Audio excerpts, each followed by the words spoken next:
வணக்கம் மக்களே. நம்ம இவ்வளோ நாள் யூடியூப் சேனலில் வந்து ஷார்ட்ஸ் மட்டும் தான் போட்டுட்ருந்தோம். இப்போ லாங் வீடியோவும் போடலான்னு சொல்லிட்டு ஒரு புதுசாக முயற்சி பண்ணுறோம் மக்களே.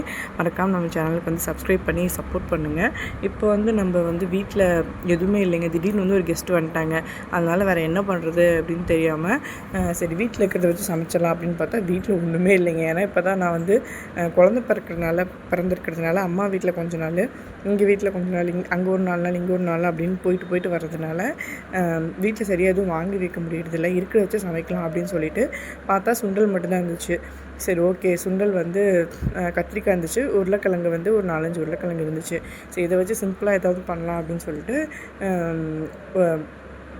உருளைக்கிழங்கும் வந்து பொரியல் பண்ணிக்கலாம், பொடி மாஸ் மாதிரி பண்ணிக்கலாம் அப்படின்னு பண்ணிவிட்டு அதுக்கப்புறம் சுண்டலும் கத்திரிக்காயும் போட்டு சின்னதாக ஒரு கிரேவி மாதிரி பண்ணிக்கலாம் அப்படின்னு சொல்லிட்டு உடனே காட்டில் போய் ஒரு 4-5 கத்திரிக்காய் காலையில் தாங்க நான் பொரிச்சு கொடுத்தேன். ஆக்சுவலாக கத்திரிக்காயை ஒரு 15 கிலோ கத்திரிக்காய் வந்து பொரித்து வியாபாரத்துக்கு அனுப்பிச்சி விட்டேன்.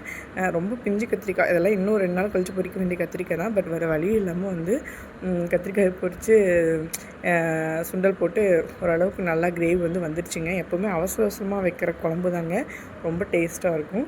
அதுக்கப்புறம் வந்து உருளைக்கிழங்கு வந்து செம்ம டேஸ்ட்டாக வந்துருச்சுங்க. ஃபஸ்ட் டைம் நான் வந்து இந்த கல்யாண வீட்டில் செய்கிற மாதிரி யூடியூப் பார்த்தாங்க நான் செஞ்சேன். ஒரு 2-3 வீடியோஸ் ரெஃபரன்ஸ் எடுத்து நான் செஞ்சேன். பரவாயில்ல, சூப்பராக இருந்தது. அதில் ஒரு என்ன கண்டுபிடிச்சேன்னா, அந்த உருளைக்கிழங்கு கிரேவி வச்சு நம்ம மசாலா தோசை மாதிரியும் செஞ்சு சாப்பிட்டா சூப்பராக இருந்துச்சு. என் ஹஸ்பண்ட் வந்து உருளைக்கிழங்கு கிரேவி எனக்கு கொலன்னு இருக்குது, வேண்டாம் அப்படின்னு சொல்லிட்டாரு. நான் அதேவே நைட்டுக்கு வந்து அந்த மசாலாவை வச்சு மசாலா தோசை மாதிரி பண்ணி கொடுத்தேன். சூப்பராக இருக்கே, நல்லா இருக்குது அப்படின்னு சொல்லிட்டு 2 தோசை வாங்கி சாப்பிட்டாப்புல.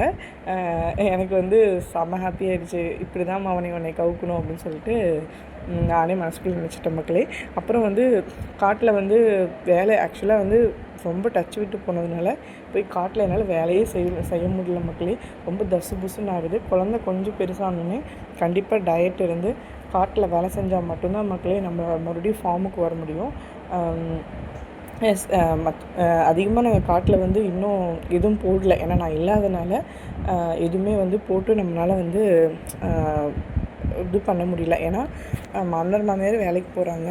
ஹஸ்பண்டால் மட்டும் வந்து காடை ஃபுல்லாக பார்த்துட்டு விவசாயம் பண்ணிவிட்டு ரொம்ப கஷ்டம். அதனால் வந்து இப்போதைக்கு கத்திரிக்காய் மட்டும் போடுவோம். சரி சும்மா காடு இருக்கிறதுக்கு கத்திரிக்காய் போட்டு ஏதோ அதில் சின்ன வருமானம் வந்துச்சுன்னா அதில் நம்ம ஏதாவது கை செலவுக்கு யூஸ்ஃபுல்லாக இருக்குமே அப்படின்னு சொல்லிட்டு கத்திரிக்காய் வந்து நாங்கள் வந்து போட்டோம் மக்களே. நாங்கள் நினச்சதை விடவே எங்களுக்கு நல்ல ஒரு ரிசல்ட் கொடுத்துச்சு. அதுக்கப்புறம் வந்து பார்த்திங்கன்னா சுரக்காய் போட்டோம். பட் சுரக்காய் வந்து ஓகே, வீட்டுக்கு அக்கம் பக்கத்தில் கொடுக்கறதுக்கு வந்து நமக்கு யூஸ் ஆச்சு. தவிர பெரிய லெவலில் ஒன்றும் நமக்கு அவ்வளோ நமக்கு வந்து காய் கொடுக்கல. கொத்தவரங்காய் அப்புறம் மிளகாய் எல்லாமே வந்து எங்களை ரொம்ப ஏமாத்திடுச்சு. மிளகாய் செடியில் ஒரு வரப்பு ஃபுல்லாக வச்சோம். ஆனால் வந்து எங்களுக்கு வரவே இல்லை. ஏன் எதுனாலன்னு தெரியல. பூச்சி விழுந்துருச்சு. வாங்கும்போது நல்லா தான் இருந்தது நாற்று. ஆனால் ஏன்னோ பூச்சி விழுந்துருச்சு. அதை போய் நாங்கள் வந்து ஆக்சுவலாக நாற்று வாங்கின இடத்துல போய் சொன்னோம். அவங்க வந்து ஆல்ரெடி வந்து நீங்கள் உங்கள் காட்டில் வந்து பூச்சி இருந்திருக்கும், அதனால் வந்து மிளகாய் செடியில் பூச்சி வந்துருச்சு அப்படின்னு சொல்லி சொன்னாங்க. பட் எங்களுக்கு என்னென்னா, நாங்கள் அப்போ தான் உழவு ஓட்டி புதுசாக வந்து நாங்கள் செடி வந்து நடும்போது எப்படி வந்து உழவு ஓட்டின காட்டில் எப்படி பூச்சி வரும்னு எனக்கு தெரியல மக்களே. இதுக்கு என்ன சொல்யூஷன் பண்ணுறதுன்னு தெரியல. உங்களுக்கு தெரிஞ்சால் நீங்கள் மறக்காமல் கமெண்ட் பண்ணுங்கள். அப்புறம் நம்ம கோழி வந்து ஒரு 10 முட்டையாட்ட வச்சுருக்கு. இன்றைக்கி வீடியோ எடுக்கலாம்னு நினச்சா அந்த கோழி வந்து குஞ்சுகளோடு சேர்ந்து ஓடி போயிடுச்சு. ஒரு 6 குஞ்சு வந்து பொரிச்சிருக்கு. ரொம்ப ஹாப்பியாக இருந்தது மக்களே. எப்போ அடித்து சாப்பிடுவோம் அப்படின்னு சொல்லிட்டு ரொம்ப ஹாப்பியாக இருந்தது. மறக்காமல் நம்ம சேனலை சப்ஸ்கிரைப் பண்ணிக்கோங்க. பாய்.